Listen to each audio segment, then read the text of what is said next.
북텔러 김지은 아나운서와 함께하겠습니다. 안녕하십니까? 네, 안녕하세요. 미야베 미유키의 작품이네요. 네, 오늘 이불방이라는 작품이고요. 그 괴이 네, 단편집에 실려 있는 작품 중 하나입니다. 그렇죠. 이게 그 미미 여사의 초기 작들인데 네. 상당히 수준이 있습니다. 네, 네, 그렇습니다. 네, 네, 그리고 뭔가 이렇게 그 안에 굉장히 좀 따뜻한 정서도 깔려 있고 그러게 말이에요. 그렇더라고요. 그러니까 네. 겉으로 보기에는 좀 무서운 얘기일 수 있는데, 끝나고 보면 휴머니즘이 있는 거예요. 네, 네, 맞아요. 네. 이번 작품도 그런 관점에서 좀 기대하셔도 좋겠고요. 이 제목이 특이해요. 이불방 뭘까요? 그러니까 이제 뭐 여기 그 주인공 하녀들이 나오는데요. 네, 네, 그 하녀들이 이제 이불을 가지고 어떤 음, 빈 방에 가서 하룻밤 약간 뭐 담력 테스트처럼 자는 뭐 어, 그런 의미의 방이라고 이해하시면 될 것 그 같아요. 이불 침구류가 없기 때문에 본인 걸 가져가는데 네네. 요가 없다면서요? 네, 요는 없습니다. 이불만 덮고 바닥에서 자야 돼요. 그럼 100일 텐데. 그러니까 약간의 뭔가 이제 테스트를 하는 그런 테스트 방이겠죠. 뭐 징벌방 뭐 이런 개념으로 하녀들은 생각을 하고 있겠네요. 그렇죠. 네. 네. 이게 배경이 당연히 에도 시대죠? 네, 1810년대 정도고요. 에도 시대 그러니까 후반이라고 보시면 되겠죠. 네.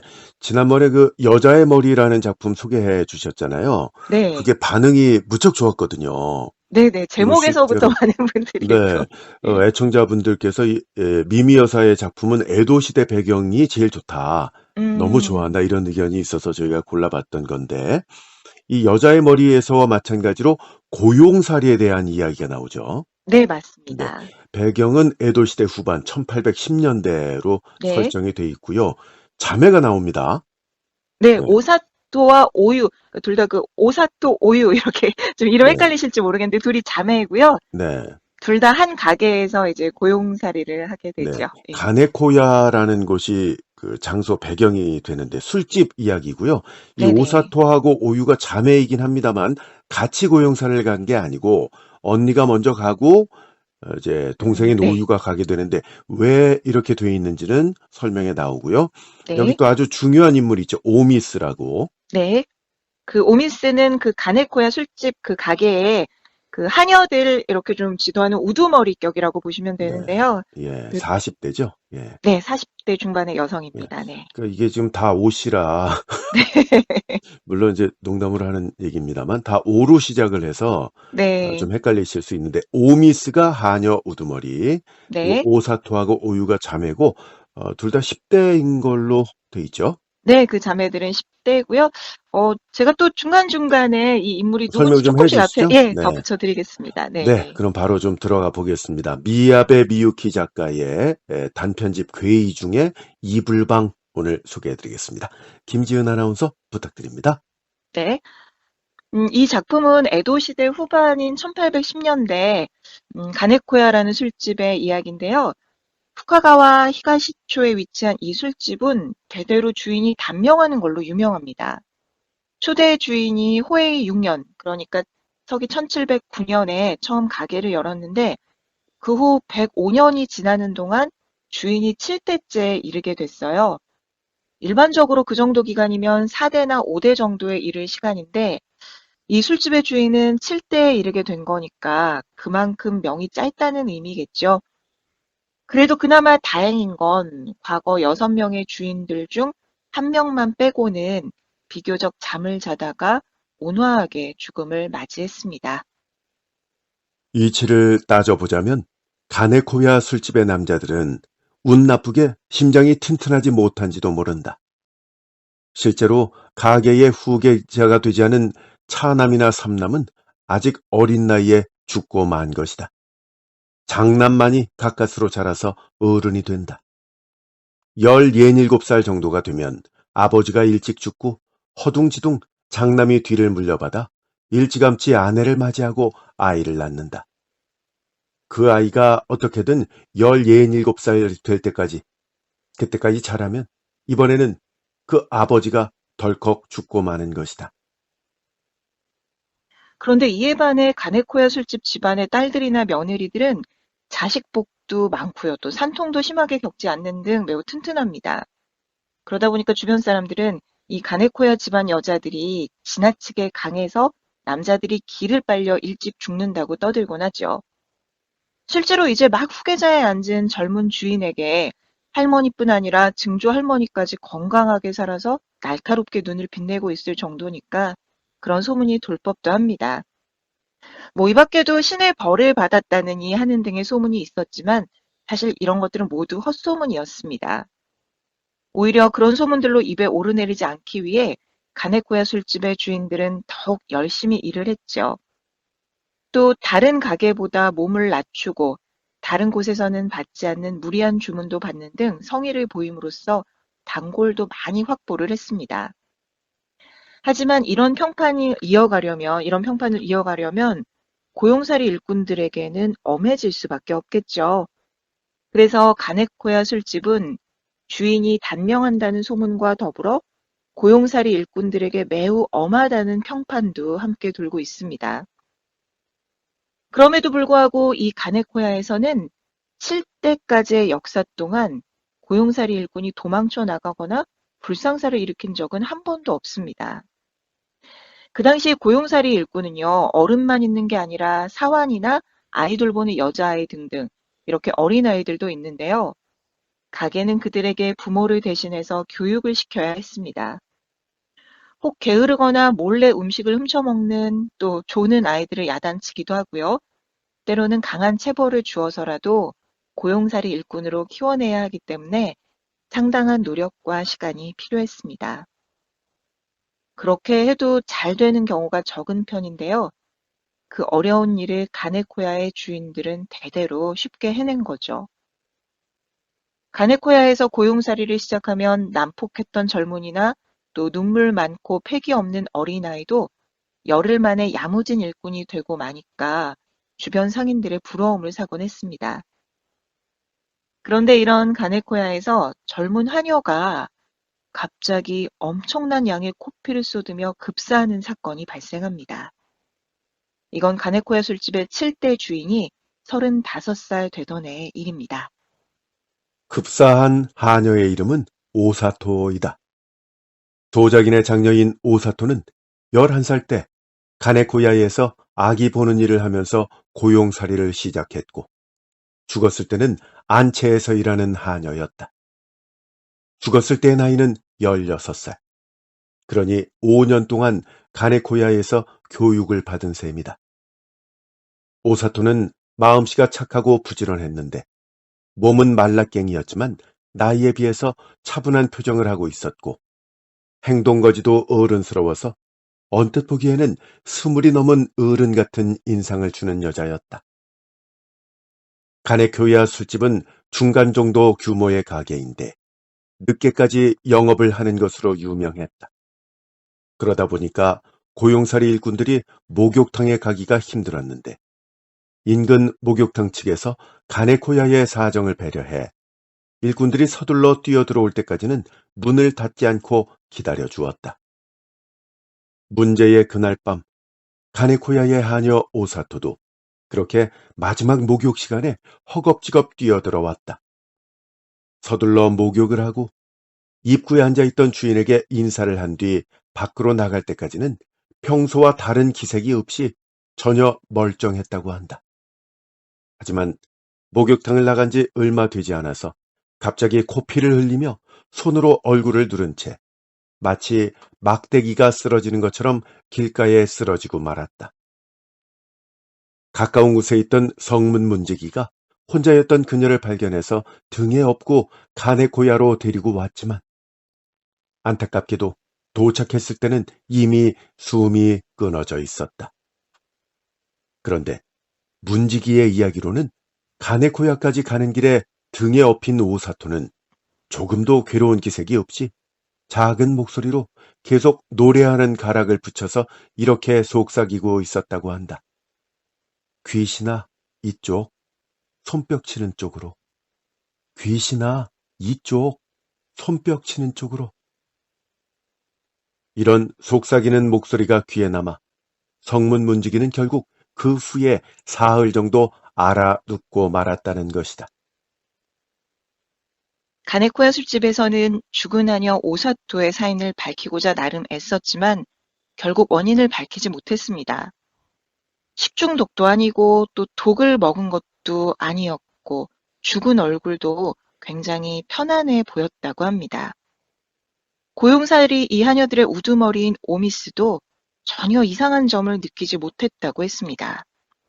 이 하녀 우두머리인 오미스는 43살로 굉장히 강인한 스타일인데요. 어지간한 일에는 동요하지 않는 성격입니다. 그리고 또 주인 부부도 오미스를 상당히 신뢰하고요. 하지만 이번 오사토의 죽음에 오미스는 상당히 놀란 듯했고요. 이에 대해 사전에 전혀 이상한 점을 느끼지 못했다면서 주인 부부에게 죄송하다고 했습니다. 또 주인 부부는 그런 오미스를 위로했고요. 죽은 오사토의 부모는 오사토의 급료를 갑을 받아 쓰고 있었기 때문에 딸의 죽음에 대해 가네코야에 항의할 처지도 못했습니다. 오히려 오사토의 갑을 받은 금액을 메우기 위해 막내딸을 고용살이로 보낼 테니 써주지 않겠느냐고 했죠. 죽은 오사토가 워낙에 부지런한 일꾼이었고 또 오사토 부모의 사정도 잘 알았기 때문에 가네코야 주인 부부는 오사토의 막내 동생인 오유를 고용살이 일꾼으로 받아들입니다. 이렇게 해서 죽은 오사토의 동생 오유는 언니 오사토가 죽은 지 15일 후부터 가네코야에서 고용살이를 하게 됩니다. 이때 오유의 나이는 그의 언니 오사토가 고용살이를 시작했던 나이와 같은 11살이었고요. 오유의 부모는 오유가 16살 될 때까지의 급료를 미리 갑을 받고 오유를 가네코야 술집으로 떠나보냈습니다. 그 술집으로 들어간 오유는 언니 오사토가 쓰던 물건을 그대로 받았었고요. 잠도 생전 오사토가 쓰던 한여방 한쪽에서 자게 됐습니다. 오유가 고용살이를 하면서 쓰게 되는 그 방은 하녀 셋이서 쓰는 방인데요. 방을 같이 쓰는 그 하녀 2명은 죽은 언니 오사토와 비슷한 또래로 보입니다. 또 오사토와도 분명 잘 아는 사이일 텐데 동생 오유에게 애도의 말도 한마디 하지 않습니다. 마치 오사토에 대해서는 깨끗이 잊어버린 것처럼 말이죠. 분위기가 다소 삭막하고 건조했죠. 하녀 둘은 딱히 오유를 괴롭히지도 않았지만 그렇다고 신경을 써주지도 않았습니다. 그런데 자세히 보니 그 하녀 둘도 서로 그다지 친한 것처럼 보이진 않았고요. 그래서 오유는 빨리 일을 익히려고 노력했지만 11살의 소녀가 감당하기에는 쉽지 않은 일들이 넘쳐났습니다. 처음부터 경력 있는 하녀들이 하는 일들을 같이 하게 됐거든요. 이 힘든 고용살이 가운데 오유는 죽은 언니 오사토가 그리워 눈물을 흘리기도 했습니다. 또 언니를 생각하며 지혜를 얻기도 했고요. 가난하고 아이가 많은 오유의 집에는 모두 6명의 아이가 있었는데 여자아이는 오사토와 오유뿐이었다. 부모는 생활에 쫓기고 있었기 때문에 오유는 거의 언니 오사토의 손에서 자랐다. 그래서 언니 오사토가 고용살이를 가버렸을 때는 뒤를 쫓아가며 한참을 울었고 그녀가 휴가를 받아 집에 돌아오면 너무나 기뻐서 밤에도 자기가 아까울 정도였다. 그럴 때면 이불에 같이 들어가서 둘이서 밤새도록 이야기를 하곤 했다. 오유는 언니가 없는 동안 집에서 일어난 일들을 이야기하고 오사토는 동생한테 고용살이하는 곳에서의 재미있는 일이나 즐거운 일만을 골라서 이야기해 주었다. 하지만 가끔 진지한 얼굴로 이런 얘기도 했다. 너도 나만 있는 나이가 되면 아마 어디론가 고용살이를 가게 될 게 뻔해. 그때는 몸을 아끼지 말고 열심히 해야 한다. 결국은 부지런 일한 쪽이 이기게 돼 있거든. 그런 언니의 말을 오유는 어린 마음에 단단히 새기고 있었다. 가끔씩 쓸쓸해져서 눈물이 날 때가 있다. 그럴 때는 이불을 뒤집어 쓰고 조용히 몸을 웅크린다. 그러면 아직 이불에 남아있는 생전의 언니 오사토의 온기가 오유를 감싸주는 느낌이 든다. 집에서 둘이 한 이불 속에서 자던 시절의 일이 생각나고 언니의 목소리까지 들려오는 기분이 든다. 이윽고 눈물이 마르면 언니 잘 자 하고 중얼거리며 오유는 잠이 든다. 이렇게 오유가 고용살이를 시작한 지 한 달이 지나자 오유는 이제 대충 일을 익혔습니다. 하녀 우두머리인 오미스를 통해 마님이 일을 잘한다고 칭찬했다는 얘기도 전해 들었고요. 오유는 정말 기뻤고 곁에서 지켜주는 언니 오사토의 영혼 덕분이라고 생각했습니다. 그런데 칭찬을 전한 그 하녀 우두머리 오미스가 떠나질 않고 계속 오유 옆에 버티고 서 있습니다. 몸집도 크고 이목구비도 큼직해 강한 인상인데요. 오유는 그런 오미스가 계속 옆에서 버티고 있으니까 무섭다는 생각이 들었습니다. 그때 오유의 마음을 꿰뚫기라도 한 듯 하녀 우두머리 오미스가 입을 엽니다. 오유야, 너 내가 무섭지? 오유는 혀가 목구멍 속으로 쑥 들어간 것처럼 아무 말도 할 수 없었다. 그러자 오미 씨는 다시 다그치듯이 또 말했다. 오늘 밤에 내가 부르거든 이불을 들고 따라오너라. 안채의 이불방에서 자야 하니까. 그렇게만 말하고 발길을 돌려 가버렸다. 오미스의 넓은 등이 보이지 않게 되고 나서야 오유는 갑자기 땀이 배어 나오는 것을 느꼈다. 하지만 이불방에서 자야 한다는 명령에 오유는 그리 놀라지 않았다. 그 말이 의미하는 바에 짐작가는 데가 있었기 때문이다. 오유가 고용살이를 시작하고 나서 한 열흘 정도 지났을 때였을까? 같은 방의 하녀 두 사람이 오유만 따돌리고 수근거리기 시작했다. 오미스 씨가 아직 이 애는 이불방으로 데려가질 않네? 이상하지? 묘하게 늦잖아. 나 때는 온 지 사흘 만에 데려가셔놓군. 근데 얘는 왜 안 데려가는 걸까? 시간이 지나면서 두 하녀가 소곤거리는 횟수는 늘어가고 소곤거릴 때의 눈빛이나 일그러지는 입도 정도가 더 심해져 갔다. 오유는 이불방에 불려가는 게 무서운 벌인 걸로 생각했습니다. 그런데 그러려면 진작에 갔어야 한다는 생각이 들었어요. 오유는 그동안 일을 익히는 과정에서 하녀 우두머리 오미스에게 실컷 야단을 맞았거든요. 그래서 같이 방을 쓰는 두 하녀에게 이불방에 대해 물어봤습니다. 두 하녀는 왜 그런 걸 묻느냐 했고요. 오유는 혹시 자신이 하녀로서 제대로 인정받지 못해서 아직 이불방에 끌려가지 않은 건 아닌지, 그래서 자신이 조만간 해고가 되는 건 아닌지 걱정된다고 대답을 했습니다. 그러자 두 하녀는 이불방에 데려가는 게 이 가게의 풍습이라고 알려줬습니다. 오유와 함께 방을 쓰는 하녀가 이불방에 불려가는 풍습에 대해서 설명하기 위해 이렇게 말을 했다. 그게 꼭 하녀한테만 그런 건 아니야. 남자 고용살이 일꾼한테도 그렇게 하거든. 귀문에 있는 방이라서 혼자 자기에는 으스스하지만 요괴가 나오는 건 아니야. 나는 오히려 내 방에서 잘 때보다 더 푹 잤을 정도였어. 그냥 새로 들어온 하녀에게 담력 시험을 시키는 것뿐이지 않나 싶어. 그리고 그날 밤에는 우리 하녀 우두머리 오미스 씨가 이불방 복도 장지 앞에 앉아서 안에서 자는 고용살이 일꾼이 도망치지 못하도록 지키고 있어. 좀 이상한 풍습이긴 하지만 그냥 그게 다야. 이렇게 말하자 오유는 더 이상 아무것도 묻지 않고 고맙다고 말하고 이불을 뒤집어 썼다. 그리고 그날 밤 몹시 또렷한 꿈을 꾸었다. 어딘지 확실하게 알 수 없는 캄캄한 곳을 언니와 함께 손을 잡고 걸어가는 꿈이었다.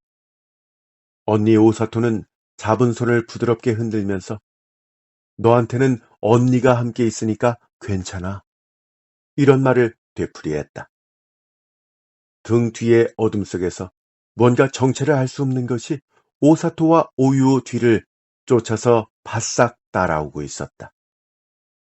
이것이 꿈이라는 것을 알면서도 오유는 무서워서 몸이 떨렸고 언니의 손을 잡은 자신의 손에 축축하게 땀이 배는 것을 느꼈다. 또 등 뒤의 존재가 바로 옆까지 다가오면 어둠 속에서 무슨 냄새가 났다. 그 존재의 숨결 냄새일지도 몰랐다. 순간 언니 오사토는 냄새가 나는구나 라면서 저것은 말이지 굉장히 배를 골고 있어 라고 말했다.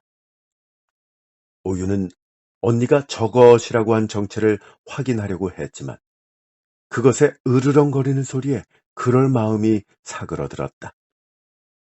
이런 꿈이었던 것이다. 다음 날 아침에 잠에서 깨니 왠지 몹시 슬픈 기분이 들었다. 그 꿈에 관한 세세한 부분은 잊었어도 생강을 씹었을 때처럼 슬픔의 끄트머리 냄새만은 꽤 오랫동안 입속에 남아 있었다. 꿈을 꾸고 난 후 오유는 꿈의 내용과 이불방에서 자는 걸 떠올리느라 그날 일을 빠릿빠릿하게 하지 못했습니다. 그래서 하녀 우두머리 오미스에게 3번이나 야단을 맞았고요. 그렇게 낮이 지나 한밤중이 되자 오미스가 오유를 데리러 옵니다. 오유는 오미스의 명령대로 얌전히 이불을 개고 그 위에 베개를 올려놓은 후 양손에 들고 뒤를 따라 안채 이불방까지 따라갔습니다. 이불은 언니 오사토의 냄새가 배어있는 그 이불이고요. 이불방에 도착하자 하녀 우두머리 오미스가 오유에게 이런 질문을 합니다. 오사토의 49제는 아마 지났지? 네, 어제였으니까요. 오유가 대답했다. 그렇다. 어제가 49제였다. 사람이 죽으면 49일까지는 영원히 이 세상에 머물지만 그 49일이 지나면 저 세상으로 간다고들 한다. 그래서 언니의 49제가 언제인지 오유는 정확하게 세고 있었다. 그날이 지나면 언니의 기척이 사라질지도 모른다고 생각하니까 걱정이 돼서 견딜 수 없었기 때문이다. 오미스는 오유의 대답에 고개를 끄덕이고 장지문을 가볍게 열며 말했다. 안으로 들어가거라. 그리고 베개를 내려놓고 누워서 이불을 뒤집어 써라. 요는 없으니까 바닥에 그냥 누워야 돼. 내일 아침에 내가 깨울 때까지 거기서 자도록 해라. 밖으로 나가려고 해서는 안 된다. 내가 밤새도록 복도에서 감시하고 있을 테니까 도망치려고 하면 내가 금방 알 수 있거든. 오미스는 도망치면 기네코야 가게에 있을 수 없다고 못을 받고는 장지를 닫았다. 곰팡이 냄새가 나는 그 방에서는 기다리고 있었다는 듯이 축축하고 짙은 어둠이 11살짜리 소녀 오유 위로 떨어져 내렸다. 처음에는 도저히 잘 수 없을 거라고 생각하고 있었다. 너무 조용하니까 오히려 눈이 말똥말똥해진다. 오유는 몇 번이나 이불에 몸을 만 채로 몸을 뒤척였다. 그렇게 몸을 움직이다 보니까 오늘 밤은 특히나 이불에 밴 언니 오사토의 머리카락 냄새가 강하게 나는 기분이 들었다. 오사토가 꿈속에서 했던 말, 언니가 함께 있으니 괜찮아. 그런 말이었을까? 오유는 생각합니다. 우리 언니 오사토도 이곳에서 담력 시험을 받았겠구나. 얼마나 무서웠을까 이런 생각을요. 하지만 그런 오사토가 동생 오유에게는 자신의 영혼이 함께 있을 테니 무서워하지 않아도 된다고 위로하러 와줬던 겁니다. 그렇게 생각하니 오유는 안심하며 잠들 수 있었고 또다시 꿈을 꿉니다. 전에 꾼 꿈과 같은 꿈입니다. 꿈속에서 오유는 언니 오사토와 손을 잡고 칠흑 같은 어둠 속을 걷고 있습니다. 언니의 손을 꼭 잡고 있고 등 뒤에선 무언가가 쫓아옵니다. 그 기척이 지난번 꿈보다 더 강하게 느껴지고요. 귀를 기울여 보니 철벅철벅하는 그것의 발소리가 들렸고 언니 오사토는 돌아보면 안 된다고 말을 합니다. 언니 오사토는 입가에 웃음을 띠고 있지만 두 눈은 무언가와 대결을 하는 듯한 그런 눈빛입니다. 철벅철벅 발소리가 계속 쫓아오고 그것의 호흡인지 콧김인지 속이 울렁거릴 것 같은 냄새가 나는 숨결이 오유의 목덜미에 닿았습니다.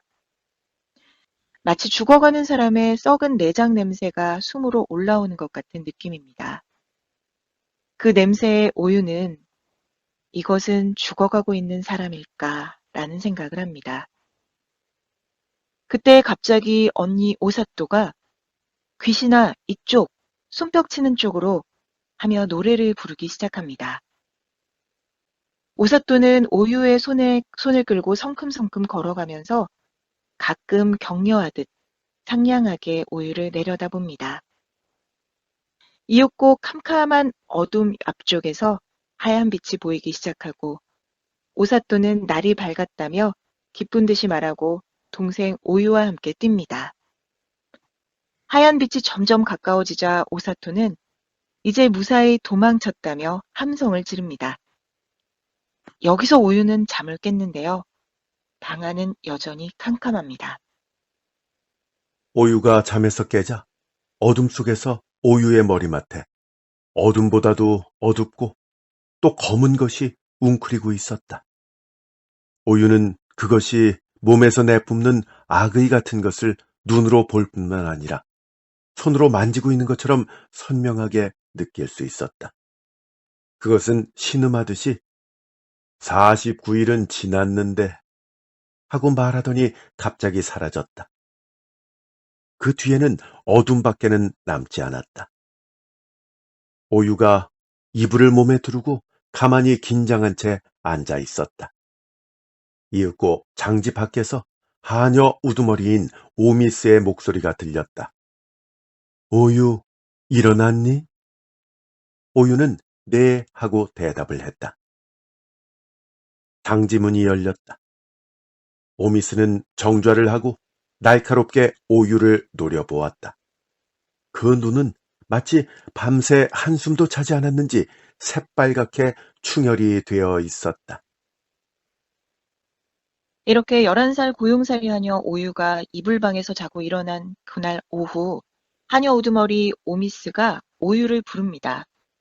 곡간 정리를 하라고 불렀는데요. 사실 이 곡간 정리는 고참 하녀들만 하는 일입니다. 그곳에는 중요한 것들이나 돈이 될 만한 것들이 많기 때문이죠. 그렇기 때문에 다른 하녀들은 의아해했는데요.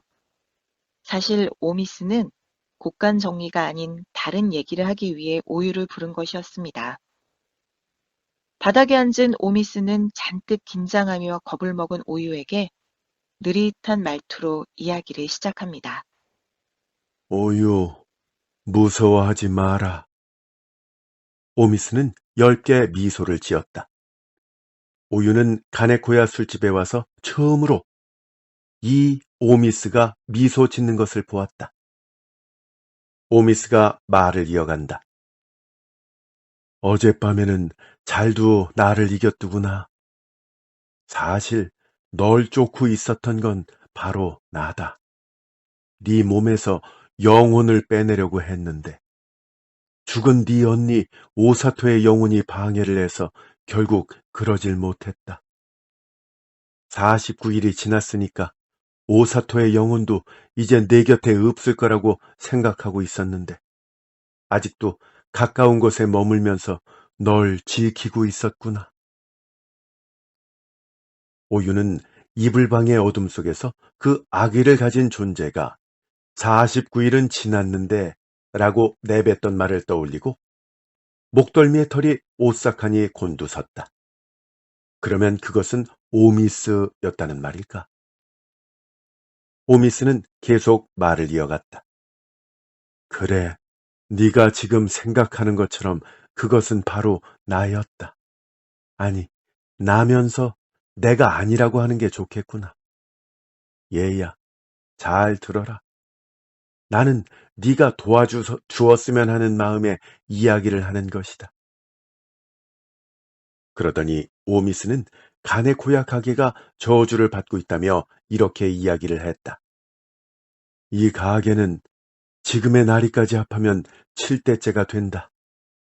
훌륭한 가게이기는 한데 먼 옛날 초대 나리께서 이 가게를 만들기 위해 한 남자를 죽이고 시체를 감추셨지. 아마도 돈 때문이었을 거다. 나도 자세히는 몰라. 살해된 자의 혼백은 원한을 품고 이 세상에 남아서 그의 피 위에 쌓아 올려진 가네코야에 들러붙었다. 가네코야의 주인이 대대로 일찍 죽는 것도 바로 그것 때문이라고 한다. 오미스가 다시 입을 열었다. 하지만 이 집에 씌어서 저주를 하고 있는 존재는 나리의 목숨을 줄이는 것만으로는 만족하지 않게 되었다. 그것이 이 세상에 형태를 갖고 머물기 위해서는 살아있는 사람의 혼을 먹어야 해. 마치 우리가 밥을 먹지 않으면 살 수 없는 것과 마찬가지로 말이야. 그래서 그것을 위해서 우선 고용살이 일꾼 중 한 명의 몸으로 옮겨가 집안으로 들어간 다음 다른 고용살이 일꾼의 영혼을 빼내게 되었다. 그렇게 가네코야 집안에 저주를 하고 있는 존재는 대대로 고용살이 일꾼의 영혼을 한 명씩 빼앗았던 거죠. 어떤 데에서는 대행수가 빼앗기기도 하고 또 어떤 데에서는 하녀 우두머리가 빼앗기기도 하고요. 그렇게 몸을 빼앗긴 자가 손을 써서 이불방으로 고용살이 일꾼들을 데리고 가 영혼을 빼앗는다는 관례를 만들어낸 겁니다. 그리고 현재는 가네코야 하녀의 우두머리인 오미스가 가네코야 가게와 집안의 원수를 갚으려는 마물에게 영혼을 빼앗긴 거죠. 오미스는 12살 때부터 가네코야에서 고용살이를 시작했습니다. 그리고 가네코야 역사상 제일 젊은 나이에 하녀 우두머리가 되던 20살에 영혼을 빼앗겼죠. 오미스는 자신이 당시 빠른 출세로 교만했었고 마물이 그 틈을 탄 것 같다고 회상합니다. 오미스가 오유에게 다시 이렇게 말을 했다. 영혼이 빠져나가면 사람은 불평을 하지 않게 된다. 게으른 마음도 없어지고 욕심도 없어지지. 놀고 싶다는 어린아이의 마음도 없어져. 그리고 집을 그리워하지 않게 된다. 언뜻 보기에는 보통 사람처럼 행동하지만 속은 텅 비어 있는 거야. 마치 꼭두각시 인형 같지. 그렇기 때문에 가네코야의 고용살이 일꾼은 모두들 다른 가게에서 놀랄 만큼 부지런한 일꾼이 될 수 있는 것이다. 병에도 걸리지 않고 다치지도 않고 말이지. 거의 절반은 살아있는 존재가 아니기 때문이지. 그리고 가게는 번성하게 되는 것이다. 세상 사람들은 고용살이 일꾼에 대한 가네코야의 교육이 대단하다며 감탄을 했다. 하지만 이런 평판과 번성에도 가네코야 주인들은 마냥 즐거울 수만은 없었습니다. 자신이 보통 사람의 절반 정도의 나이에 목숨을 빼앗겨 세상을 떠나야 한다는 사실을 알고 있으니까요. 또 주인의 아내나 자식들도 가장의 갑작스런 죽음을 두려워하며 매일을 살아가야 합니다. 그러니 마음이 편할 날이 없는 거죠. 이게 바로 가네코야 가게의 저주인 겁니다. 이제 하녀 우두머리인 오미스는 오유에게 해고를 예고합니다. 오유는 이 집안을 저주하고 있는 존재를 이긴 셈이니까요.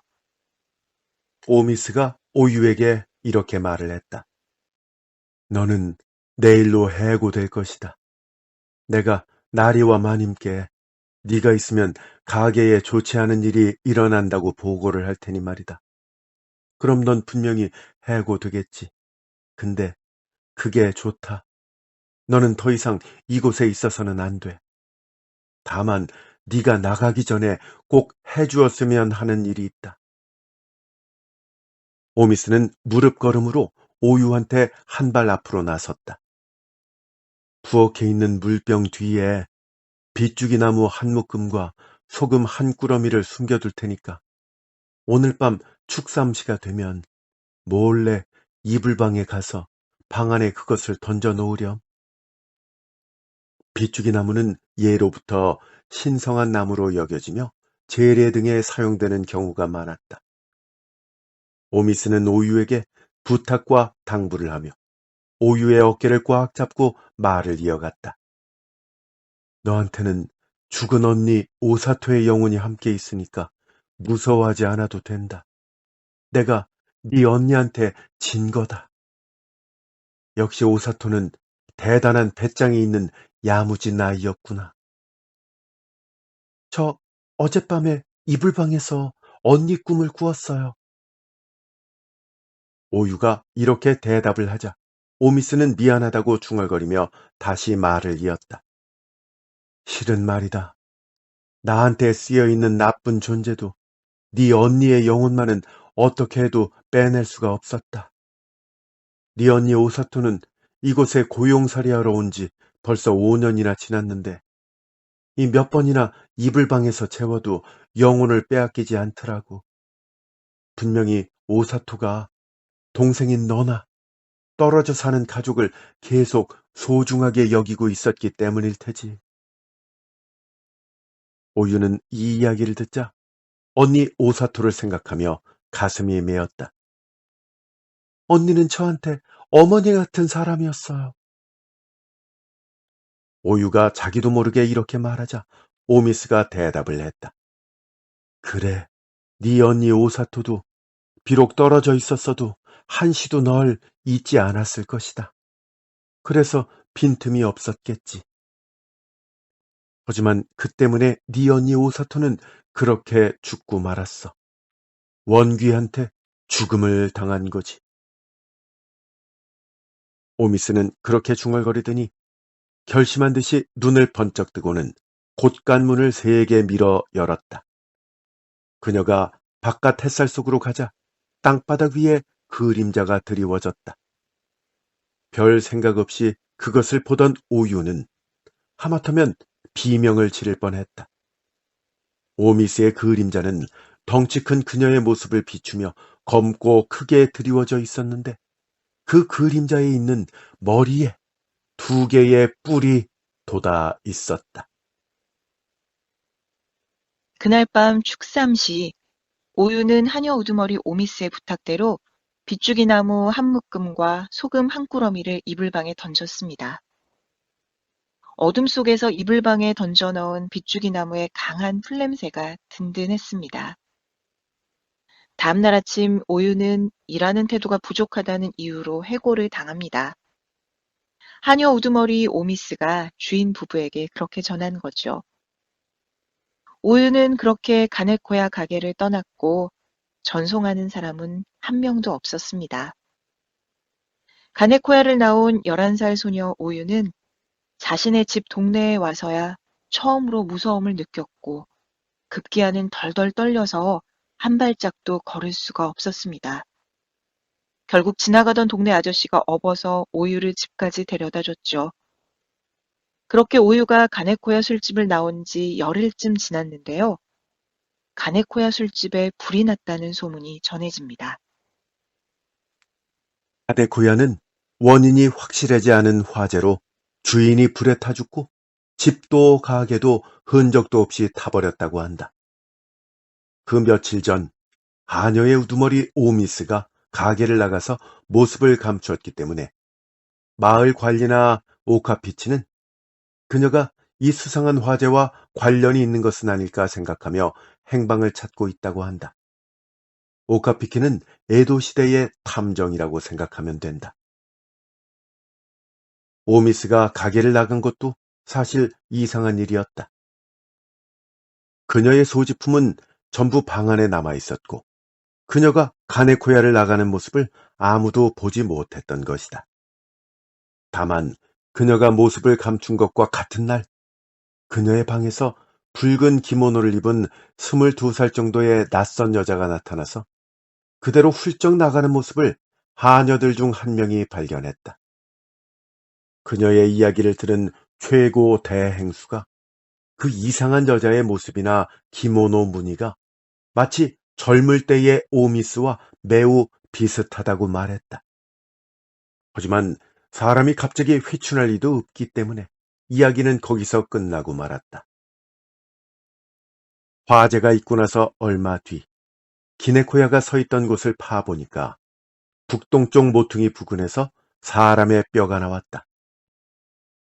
몹시 오래된 뼈라서 완전히 변형되어 거의 원래의 형태를 찾아볼 수 없었다고 한다. 그 때문인지 머리에 뿔이 돋은 형태였다고 한다. 어디 사는 누구의 뼈인지는 끝끝내 알 수 없었다. 어쩌면 사람의 뼈가 아닐지도 모른다. 한편 가네코야에서 해고당한 후 집으로 돌아온 11살 소녀 오유는 다른 가게로 고용살이를 떠났습니다. 그곳의 하녀 우두머리도 무서운 사람이라 야단을 맞을 때마다 간담이 서늘해지곤 했습니다. 하지만 이 하녀 우두머리의 그림자는 언제나 사람의 모양을 하고 있었기 때문에 그다지 무서워할 일은 없었습니다. 가네코야의 하녀 우두머리였던 오미스는 그림자에서 뿔이 나타났었기 때문에 오유가 매우 놀랐던 일이 있었죠. 그렇게 오유는 새로운 가게에서의 고용살이를 통해 가네코야의 일들은 잊어가고 있었습니다. 이제 꿈을 꾸는 일도 없었고요. 다만 오유에게는 한 가지 계속 생각이 나는 게 있습니다. 바로 언니의 냄새가 밴 이불이요. 가네코야 가게가 불이 날 줄 알았더라면 언니의 냄새가 밴 그 이불은 가지고 나올 걸 그랬다고 오유는 언니 오사토를 그리워하는 마음으로 절실하게 생각합니다. 미미 여사의 단편 이불방. 네, 소설은 여기서 끝이 나는 거죠. 네, 여기까지입니다. 네, 이 오유가 어리잖아요. 이제 뭐 열 몇 살밖에 안 됐는데 네, 제일 11살이죠. 네네. 네, 제일 마지막 장면을 보니까 참 어른스럽네요. 그 언니 냄새가 밴 그 아휴, 이불을 가지고 네. 나올 걸 네, 이런 얘기를 한 건데 이게 참 여러 가지 그 생각을 하게 합니다. 그 앞서서 말씀드렸듯이 이게 약간 좀 무서울 수도 있는 소재고 네, 그렇잖아요. 네, 그런데 거기서 어떤 가족 간의 사랑, 자매 간의 어떤 음, 보살핌 뭐 이런 네, 걸 좀 느낄 수가 있네요. 네. 저희 지난번에 한번 그 여자의 머리, 맞아요. 예, 네, 작품 할 때도 댓글 중에 그런 내용들이 좀 있었어요. 그 고용살이 하는 어린 친구들 참 안쓰럽다라는 식의 맞아요. 내용들이, 네, 있었는데, 네, 여기는 특히 또 그 두 자매의 우애와 더불어서 마지막 장면에 그 언니 냄새 밴 이불을 계속 그리워하는 모습이, 네, 그 앞에 무서운 얘기들보다도 이 뒷부분에 저는 굉장히 네. 집중이 되더라고요. 근데 사실 네. 미미 여사도 그런 걸 목적으로 썼을 거예요. 네. 네, 그런 것 같아요. 네, 그 음. 당시. 네. 그러니까 이게 그 지난번에 설명해 주셨지만 왜 에도 시대가 어떤 시대였는지 말씀을 하시면서 설명해 주셨잖아요. 네, 그리고 이제 네네, 고용살이가 아주 성행했던 건데 여기는 네, 사실 이 이불방에 나온 자매는 더 안 됐죠. 그 그렇죠. 열 여러 네, 11살 때 고용살이를 가서 5년 일하다가 오사토는 그만 음, 죽고 말았잖아요. 그렇죠. 네. 네, 그게 결국은 그 원귀가 죽였다는 얘기인데 근데 네네, 이제 네. 혼을 빼질 못하니까 이제 죽여버렸다는 얘기였다는 거죠. 그러니까요. 예. 네, 이게 지금 제가 똑바로 이해를 했는지 모르겠는데 그 제일 처음에 이 가게가 만들어질 때 누군가 죽였다고 그랬잖아요. 네네, 그게 사람을 죽인 게 아니었던 거죠. 그 뼈가 발견이 됐는데 머리에 뿔이 있었으니까. 네네. 그래서 이제 예. 아마 그 귀신이 계속 이렇게 또 그렇게 나오는 저주를, 거죠. 예. 네, 내리는 걸로 추정이 돼요. 네. 근데 이 머리에 뿔이 있다라는 설정은 귀신보다는 뭐 네. 도깨비나 뭐 이런 쪽이 아닐까요? 도깨비라고 하니까 이제 갑자기 조금 이제 내용이 약간 이제 아니, 왜냐하면 귀여운 느낌이 드네요. 뿔이 있다고 하니까 뭐 사슴은 아닐 거 그렇죠. 아니에요. 네, 약간 뭐 악마 같은 느낌도 좀 있는 것 그렇죠, 그렇죠. 같고요. 악마, 네네, 예, 예. 악마라는 느낌이 좀 드는 거죠. 그리고 네네. 이 오미스한테 지금 현재는 붙어 있는 거고, 네네, 네. 예. 근데 이게 제 이름이 또 오미스라서 네. 이 사람은 정말 미스일까 이런 것도 좀 생각을 하면서 그렇게 미스인 것 진행을 같아요. 했고, 네. 네. 그러니까 이게 지금 이 가네코야죠? 이름이? 네네, 네. 야가 아마 가게 뭐 상점 이런 뜻일 건데, 네. 제가 혹시 틀렸다면 애청자 여러분 그 좀 수정해 주시면 좋겠고요. 이 어린아이도 열흘 만에 야무진 일꾼이 된다. 이게 바로 이불방 때문이잖아요. 그러니까요. 네. 네. 여기서 영혼을 일단 뺏기고 나면 아프지도 않고 뭐 불평도 하지 않고 오로지 일만 하는 일하는 기계가 정말, 돼버리는 거 네. 아니에요? 네, 정말 예, 그 영혼 없는 상태가 되는 거죠, 그렇습니다. 진짜. 이 네. 미미 여사의 작품이 참 그 짜임새가 훌륭하다는 것이 여기도 보면 이 오유가 언니를 잃은 상태에서 이제 또 새로 오는 건데 그 네. 애도의 말 한마디 하지 않는 거로 나오잖아요. 그렇죠. 예, 그 네. 둘 사이가 그러니까 거기 같은 방에 있는 하녀 둘이 네. 그다지 친한 것처럼 보이지도 않고 그러니까 영혼 없는 그런 그렇죠. 네. 모습이기 때문에 바로 그런 거고 네. 제가 또 하나 느낀 건 어찌됐든 이 고용살이 그러니까 먹고 살기 힘들기 때문에 빚을 얻었고 그걸 갚기 위해서 그 큰딸을 보낸 거 아닙니까? 네. 근데 큰딸이 5년 만에 죽었는데 음. 그 왜 죽었는지 이유도 밝혀지지 않았잖아요. 그렇죠. 근데 네. 거기다 대고 항의도 못하는. 네네. 이미 예, 뭐 이제 가부를 받아서 다 그 부모가 썼기 때문에 네. 좀 당당하게 뭐 이렇게 좀 항의하기도 좀 그런 입장이었던 거죠. 아이, 그러니까 지금의 기준으로 보면 말도 안 되는 거 아니에요. 아유, 빚이 얼마나 그렇죠. 되든 사람의 네네. 목숨만큼 더 그렇죠. 더 뭐 크진 않을 거 아닙니까? 사람의 네네. 목숨만큼 더 귀한 것은 없으니까요. 근데 이걸 그렇죠. 이렇게 항의조차 하지 못하고 오히려 이 둘째 딸, 막내 딸도 보낼 수밖에 없었다는 것이 이 당시에 살던 그 민초의 어떤 애환이랄까요? 슬픔? 이런 걸 음. 좀, 여기서 좀 나타내고 있는 것이 아닌가 그런 네네. 생각이 들었습니다. 맞습니다. 네. 자, 전반적으로 좀 총평을 해주시면 좋겠어요. 음. 글쎄요, 뭐 일단은 흥미로운 얘기이기 때문에 좀 그러니까 흥미롭게 마치 들으셨으면 무슨 뭐 좋겠고요. 옛날 네. 이야기나 뭐 설화, 네네. 뭐 전설의 고향 뭐 이런 데서 나올 법한 이야기죠.